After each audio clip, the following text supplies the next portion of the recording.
스페인 바르셀로나에는 사그라다 파밀리아라고 하는 스페인의 천재 건축가 가우디가 설계한 성당이 있습니다. 이 성당은 1882년 건축을 시작해서 가우디 서거 100주년인 2026년 올해에 완공이 되었습니다. 무려 144년이 걸렸는데요. 이 건축물의 유명한 것은 바로 가우디가 건축 설계를 했기 때문입니다.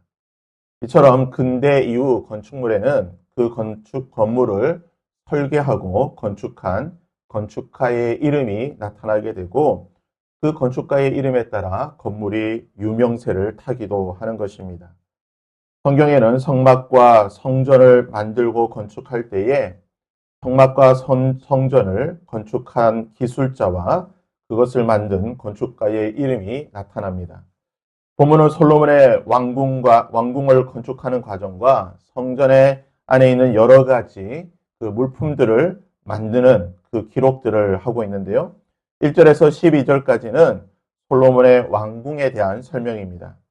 여호와의 성전이 7년 동안 건축을 하였고 솔로몬의 왕궁은 13년을 건축하였습니다. 시간적으로는 2배가 걸렸지만 그 규모나 면적은 4배 정도 더 큰 건물이 바로 솔로몬의 왕궁입니다.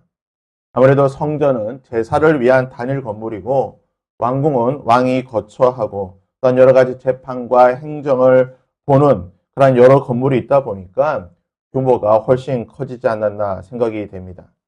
이제 말씀을 보시면요. 그가 레바논 나무로 왕궁을 지었다라고 말하고 있습니다. 레바논 나무로 왕궁을 지었다. 우리가 앞서 살펴본 대로 레바논 나무, 즉 백향목은 목재 중에 가장 좋은 나무의 목재입니다. 조선시대 왕궁을 지을 때에 그 사용된 나무가 울진에 있는 금강소나무였다고 합니다. 이것은 왕실 전용이었기 때문에 소나무를 관리하는 이 관리가 따로 있을 정도로 그 나무를 또한 함부로 베면 사형으로 다스릴 정도로 아주 귀하게 보호되었던 나무입니다. 아마 레바논 백향목 역시 국가적으로 보호되고 또 수출이 통제되었던 당시로는 최첨단의 가장 고급 재료였을 것입니다. 이런 백향목을 두로로부터 솔로몬은 거의 무제한으로 공급을 받아서 성전과 왕궁을 건축하는 데 사용하였습니다. 이것을 통해 볼 때 이 솔로몬의 재력이라든지 또는 국제 관계에서 그가 차지하고 있던 위상이 어느 정도였는지 우리가 짐작할 수 있습니다. 그리고 왕궁에 사용된 나무가 레바논의 백향목이다 보니 솔로몬의 왕궁은 레바논 나무의 궁 또는 레바논 나무의 레바논 숲의 궁이라는 이러한 별칭으로 불리게 되고 본문의 말씀에도 레바논 나무 궁이라는 이런 별칭을 쓰고 있는 것입니다. 솔로몬의 왕궁을 지을 때에 일부 건축물을 여호와의 성전의 건축물과 동일한 방식, 동일한 양식으로 건축을 하게 됩니다. 12절을 보시면 또 큰 뜰 주위에는 가늠은 돌 3켜와 백향목 두꺼운 판자 1켜를 놓았으니 마치 여호와의 성전 안뜰과 주량해 놓은 것과 같더라. 성전을 지을 때 그 재료들이나 또는 그 양식과 똑같은 방식으로 왕궁을 두르고 있는 큰 뜰을 만들었다라고 말합니다. 왜 솔로몬이 왕궁을 지을 때에 여호와의 성전과 동일한 그 양식으로 왕궁의 일부를 만들었을까요? 아마 이것은 일반 백성들이 볼 때에 여호와의 성전과 또 솔로몬의 왕궁이 동일한 방식으로 또는 동일한 건축물의 형태를 가지고 있다고 한다면 일반 백성들이 볼 때는 예루살렘 성전이 또는 예루살렘의 왕궁이 하나님의 거룩한 도성이구나. 이 모든 것이 하나님의 거룩한 임재가 있는 곳이구나라고 하는 그런 생각을 할 수가 있을 것입니다. 하지만 이것은 또 한편 위험할 수 있습니다. 하나님의 성전과 인간의 왕이 거하는 이 왕궁을 똑같은 형식으로 만들게 되면 자연스럽게 사람의 시선은 하나님의 성전보다 4배 이상 규모가 큰 솔로몬의 왕궁으로 시선이 집중될 수 있다는 것입니다. 즉 예루살렘에 올라갔을 때에 여호와의 성전보다 훨씬 더 웅장하고 크게 지어진 솔로몬의 왕궁에 사람들의 마음이 더 갈 수 있게 되고, 이것은 자칫 사람들로 하여금 솔로몬을 더 위대한 사람으로, 더 뛰어난 사람으로 볼 수 있게 만드는 위험이 있을 수 있는 것입니다. 또한 자신의 왕궁과 동일한 방식으로 바로의 딸을 위한 궁전을 지어주게 되는데요. 8절에 보시면 솔로몬이 거처할 왕궁은 그 주랑 뒤에 다른 뜰에 있으니 그 양식이 동일하며 솔로몬이 또 그가 장가든 바로의 딸을 위하여 집을 지었는데 이 주랑과 같았더라. 즉 솔로몬이 자신이 지었던 이 주랑과 똑같은 양식, 똑같은 방식으로 똑같은 재료를 사용해서 바로의 딸을 위한 궁을 만들어 주었다는 것입니다. 아마 이것은 솔로몬이 어떻게 보면 자신의 장인의 나라라고 할 수 있는 애굽의 당시 최강대국이었던 이집트에 자신의 위상을 보여주는 것입니다. 내가 당신의 딸과 결혼하였지만 내가 결코 당신의 나라에 국력이 뒤지지 않습니다. 이처럼 화려한 집을 지어줄 만큼 나의 국력이 강성합니다라고 하는 이러한 자신감을 보여줄 수도 있습니다. 하지만 솔로몬이 바로의 딸을 위하여 이처럼 화려한 궁을 지어줌으로 인해서 역대하 8장 11절 말씀해 보시면요. 내 아내가 이스라엘 왕 다윗의 궁에 거하지 못하리니 이는 여호와의 궤가 이룬 곳에 다 거룩함이라. 즉 바로의 딸을 위한 궁전을 예루살렘 성전에 있는 이곳에 짓지 못하고 그 인근에 있던 지역에 짓게 되는데, 이 일로 말미암아 후에 솔로몬이 결혼하였던 그 1000명의 후궁들을 위해서도 다 궁들을 만들어 주게 되는 것입니다.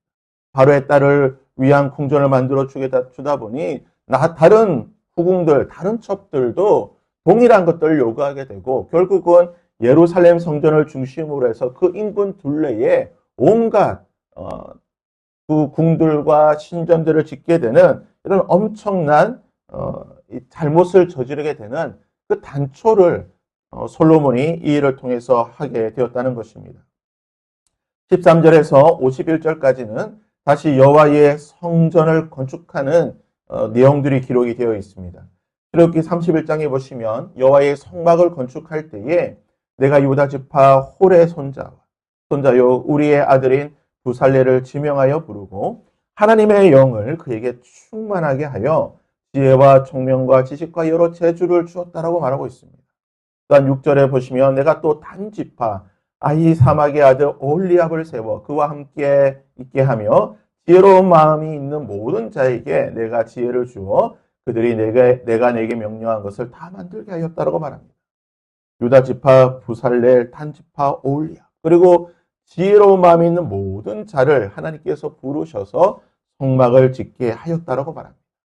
동일한 방식으로 솔로몬은 여호와의 성전을 지을 때에 오늘 본문 말씀해 보시면요. 솔로몬 왕이 사람을 보내어 히람을 두로에서 데려왔으니 그는 납달리 지파 과부의 아들이요 그의 아버지는 두로 사람이니 노스의 대장장이라. 이 히람은 모든 놋일의 지혜와 총명과 재능을 구비한 자이더니 솔로몬 왕에게 와서 그 모든 공사를 하였다라고 말합니다. 역대기에 보시면 동일한 본문을 기록하고 있는 역대기에는 이 히람을 후람이라고 표현을 하고 있습니다. 노스의 대장장이 히람, 그는 두로왕 히람과 동명이인입니다. 그래서 우리가 두로왕 히람과 헷갈려서는 안 되는데요. 이 히람은 이 대장장이입니다. 노스의 대장장이인데 그는 납달리 지파 출신입니다. 그의 아버지는 이방인이었던 두로인이었다고 말합니다. 그리고 그 아버지가 아마 좀 일찍 죽었던 것 같아요. 그래서 성경은 납달리 지파 과부의 아들이라고 그에 대해서 소개하고 있습니다. 근데 그는 어떤 사람입니까? 놋의 대장장이로 놋과 관련된 이 모든 일에 세계 최고의 기술을 가졌던 사람입니다. 그는 이스라엘을 떠나 두로에 살고 있었습니다. 하지만 어머니의 나라이자 자신의 모국인 이스라엘에서 자신의 기술이 필요하게 되자 그는 기꺼이 이스라엘에 와서 성전을 건축하는 일에 자신의 재능, 탤런트를 아낌없이 사용하게 되는 것입니다. 오늘 본문의 말씀 보시면 이 히람은 모든 논일에 지혜와 총명과 재능이 있었다고 말합니다. 지혜와 총명과 재능, 이 표현은 부살렐과 오홀리압이 하나님의 성막을 건축할 때 하나님께서 그에게 주셨던 지혜와 총명과 재능, 동일한 표현을 쓰고 있는 것입니다. 그는 당대 최고의 기술을 가졌습니다. 하지만 단순히 기술만 뛰어났던 것이 아니라 하나님께서 그에게 지혜와 총명과 재능, 은혜를 더해 주셔서 그가 하나님의 성전의 이 일을 감당하기에 충분한 사람이 될 수 있도록, 능히 하나님의 일을 감당할 수 있는 사람이 될 수 있도록 하나님께서 그에게 은혜를 주셨다는 것입니다. 이 히람은요, 성전의 외부에 있는 뜰과 그리고 녹기구와 성전 입구에 있는 두 기둥 야긴과 보아스와 제사장들이 싣는 큰 물 대야와 그리고 희생 제물을 씻을 수 있는 그리고 이동식 물두멍과 제사에 사용되는 솥과 부삭과 대접 같은 성전에 있는 모든 녹과 관련된 일들을 다 감당하였다고 말하고 있습니다. 재미있는 사실은요, 히람이 성전에 있는 이 놋을 만드는 모든 일을 관장하고 주관했다고 말하는데 48절에서 50절까지 보게 되면요, 성전에 있는 이 금을 만드는 이 금과 관련된 여러 기구들을 언급하고 있습니다. 그런데 이 금과 관련된 기구는 누가 만들었는지 이름이 언급되어 있지 않습니다. 그러니까 여호와의 성전을 건축할 때에 성전과 관련된 모든 것 중에 유일하게 이름이 등장하는 사람이 누구냐? 바로 두로의 노스의 대장장이었던 히람만이 유일하게 이름이 언급되어 있습니다. 사랑하는 여러분, 노스의 대장장이 히람, 그가 어머니의 나라 이스라엘을 떠나 이 두로에서 노스의 대장장이로 살고 있을 때 훗날에 자신이 여호와의 성전을 건축할, 그리고 그 이름이 영광스럽게 기록될 이 일을 감당하게 될 것이라고 그가 알았을까요? 아마 100% 그는 그 사실을 몰랐을 것입니다. 그는 두로에서 그냥 묵묵히 노스의 대장장이로서 하나님께서 자신에게 주었던 그 재능을 사용하며 그곳에서 충성스럽게 자신의 일을 감당하고 있을 때에 때가 되매 하나님께서 그를 이스라엘로 부르시고 여호와의 성전을 건축하게 하실 때에 솔로몬과 함께 여호와의 성전을 건축하고 그 이름이 당당히 기록될 수 있는 영광을 얻게 하셨다는 것입니다. 히람이 잘했던 것이 무엇입니까? 그는 두로에서 자신의 일을 묵묵히 잘 감당했다는 것입니다. 자신에게 주어진 그 재능을 잘 감당할 때에 하나님께서 그를 영광스럽게 해 주셨다는 것입니다. 오늘 우리에게 주어진 삶의 자리에서 최선을 다할 수 있는 저와 여러분이 될 수 있기를 바랍니다. 하나님께서 나에게 주신 그 은사와 탤런트가 분명히 있을 것입니다. 그것이 때로는 화려하고 뛰어나지 않을 수도 있습니다. 하지만 하나님께서 나에게 주신 그 은사와 탤런트를 나의 삶의 자리에서 충성하는 것이 하나님에게 충성하는 것입니다. 그것이 교회의 일이 아니라 할지라도 하나님이 나에게 주신 그 은사와 탤런트를 나의 삶의 자리에서 충성스럽게 잘 감당할 때에 하나님께서는 그것을 귀하게 보실 것이고 하나님의 때에 하나님의 방식으로 하나님께서는 영광을 얻으실 것입니다. 오늘 하루 저와 여러분의 삶의 자리에서 최선을 다하고 충성을 다할 수 있는 저와 여러분이 될 수 있기를 바랍니다. 그리고 하나님이 하나님의 때에 우리의 충성을 위로해 주시는 날도 있기를 주님의 이름으로